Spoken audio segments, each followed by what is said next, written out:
Bismillahirrahmanirrahim. Assalamualaikum warahmatullahi wabarakatuh. Innal hamdalillah nahmaduhu wa nasta'inuhu wa nastaghfiruh wa na'udzu billahi min shururi anfusina wa min sayyiati a'malina. May yahdihillahu fala mudhillalah wa may yudhlil fala hadiyalah. Asyhadu an la ilaha illallah wa asyhadu anna Muhammadan 'abduhu wa rasuluhu la nabiyya wa la rasula ba'da amma ba'du. Pertama-tama, marilah kita panjatkan rasa syukur kita atas kehadirat Allah Subhanahu wa taala yang mana telah memberikan kita nikmat hidayah sehingga kita dapat berkumpul dengan keluarga kita dalam keadaan sehat walafiat.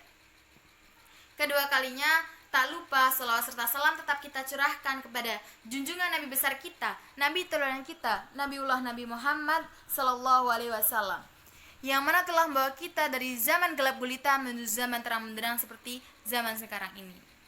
Ketiga kalinya, langsung saja di sini saya akan memberikan sedikit materi tentang tafsiran surat Al-Hasr ayat 18, yaitu tentang introspeksi diri, manajemen waktu, dan tabungan kebaikan dalam Al-Quran.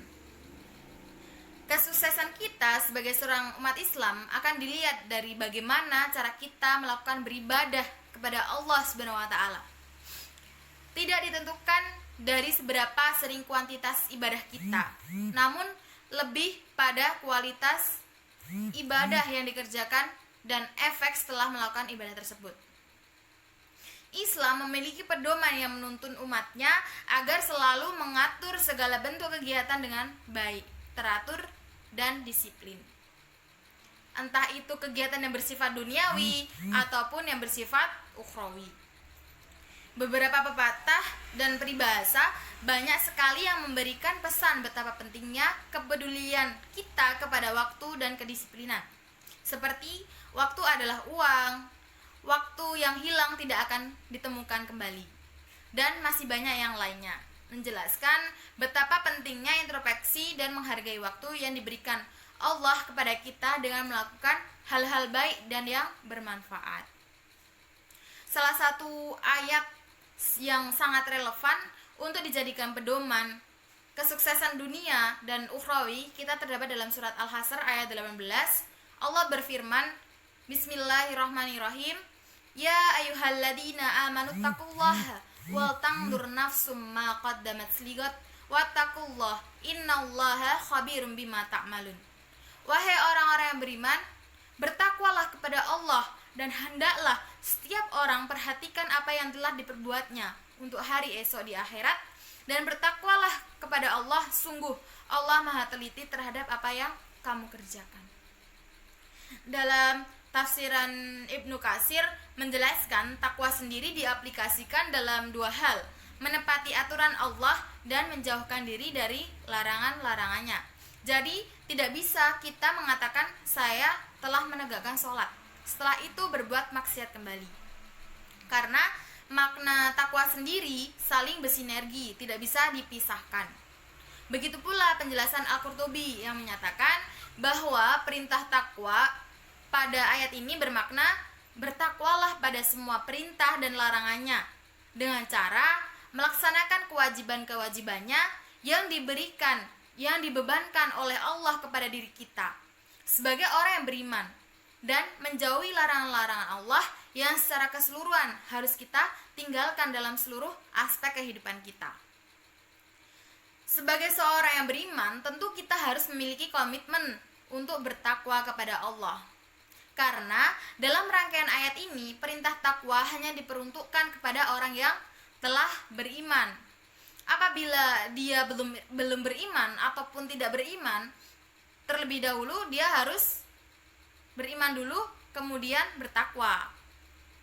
Pada potongan ayat selanjutnya, inilah yang memiliki makna dan motivasi mendalam tentang introspeksi diri dan pentingnya manajemen waktu yang baik, sehingga menjadi penting untuk selalu menanam kebaikan untuk dipetik di hari akhir nanti.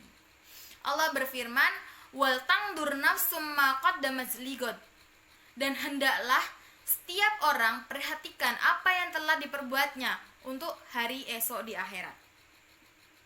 Menurut beberapa mufasir, kata God memiliki banyak arti.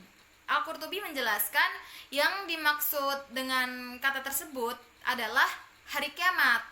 Kata-kata God sendiri dalam bahasa Arab berarti besok. Beberapa ahli takwil menyatakan dalam beberapa riwayat Allah senantiasa mendekatkan hari kiamat hingga menjadikannya seakan-akan terjadi di hari besok, dan besok adalah hari kiamat. Ada juga yang mengartikan God sesuai dengan makna aslinya, yakni besok. Hal ini bisa diartikan juga bahwa kita diperintahkan untuk selalu melakukan introspeksi dan perbaikan guna mencapai masa depan yang lebih baik lagi. Melihat masa lalu, yakni untuk dijadikan pelajaran bagi masa depan kita, ataupun juga menjadikan pelajaran masa lalu sebuah investasi besar untuk kebaikan masa depan. Dalam kitab tafsir Ibnu Katsir, ayat ini disamakan dengan perkataan hasibu anfusakum qabla an tuhasabu. Introspeksi diri kalian sebelum nanti kalian dihisab di hari akhir nanti. Potongan ayat selanjutnya Allah kembali mengulang untuk kedua kalinya. Kalimat yang artinya sama, bertakwalah kepada Allah, dalam kaidah bahasa Arab, apabila ada suatu kata yang diulang dua kali dalam satu susunan kalimat, maka kalimat tersebut mengandung unsur penekanan atau sungguh-sungguh. Al-Qurtubi menjelaskan bahwa kalimat wattaqullah dalam ayat ini memberikan pengertian kalimat wattaqullah. Pertama, bisa difahami sebagai perintah untuk bertaubat terhadap apapun perbuatan dosa yang pernah kita lakukan. Sedangkan pengulangan kalimat wattaqullah yang kedua pada ayat ini memberikan pengertian agar kita berhati-hati lagi terhadap kemungkinan perbuatan maksiat yang bisa terjadi di kemudian hari setelah kita bertaubat. Karena setan tidak akan pernah berhenti menggoda manusia. Innallaha khabirum bima ta'malun. Sungguh Allah Maha mengetahui apa yang kalian kerjakan. Baik dan buruknya pekerjaan kita tidak lepas dari pengawasan Sang Khalik.